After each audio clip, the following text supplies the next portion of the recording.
Liesl Louw-Vaudran, Senior Advisor for the African Union for International Crisis Group. She joined us live via Zoom from Johannesburg. Thank you so much for joining us, Liesl.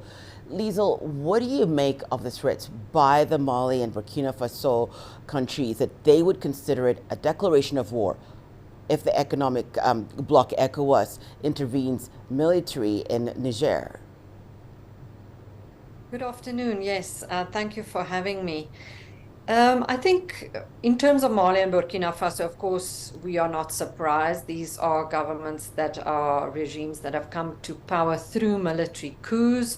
So for them, another country, Niger, also having a military, government in power, sort of bolsters their resolve and adds to the three other countries, in fact, in the ECOWAS region, Guinea, Mali, and Burkina Faso, that are now have got military governments.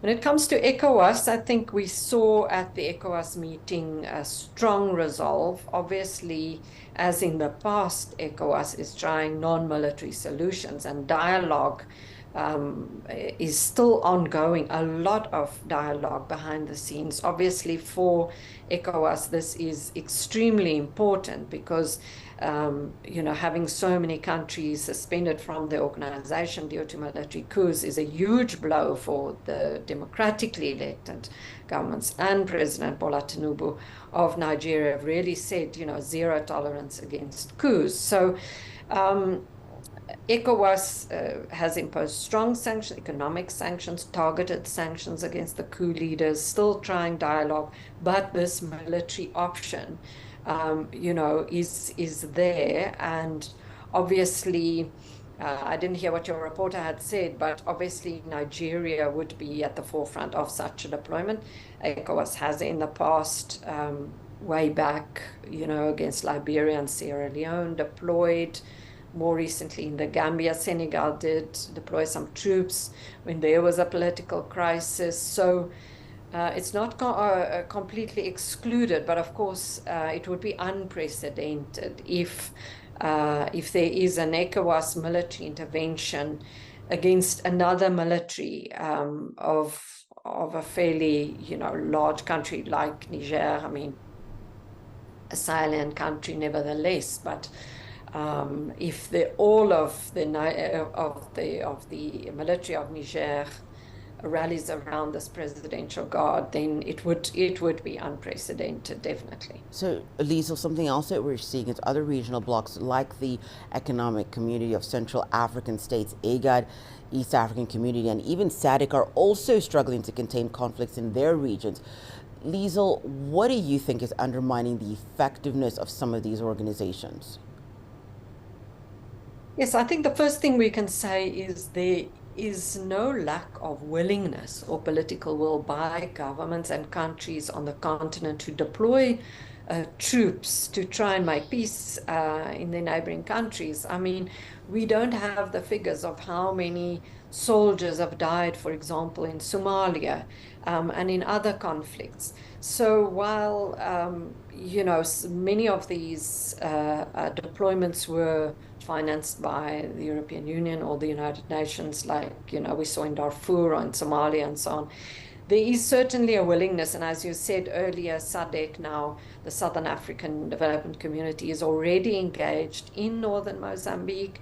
It also has troops in eastern DRC and now also offering to send troops. We still don't know exactly the details of how and that's going to pan out, but to eastern DRC. So there is that willingness. Why are they struggling in many cases?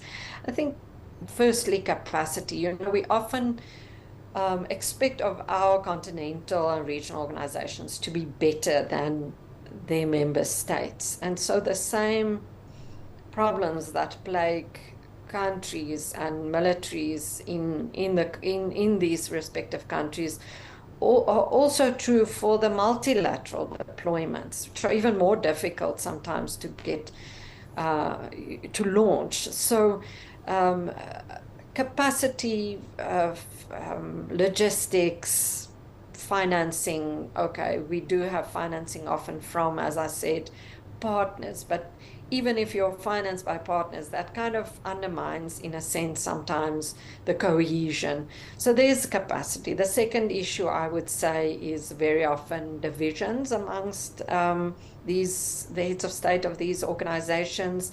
Sometimes they are too close to a conflict. They are accused of having proxies in the various conflicts, because mostly, as you've noted, most of these conflicts are not between states. These are internal conflicts or jihadist threats very often, like we see in Mozambique, Eastern DRC, armed groups. So, there are internal divisions. And then finally, I think we really have to work hard on the institutional architecture of the African Union, because, like, for example, we see in Sudan now, there's a certain confusion about who should lead this intervention. Now, is it the African Union in Addis Ababa, or should it be IGAD? But now you have some countries like Egypt, Chad, neighbors that are not part of IGAD.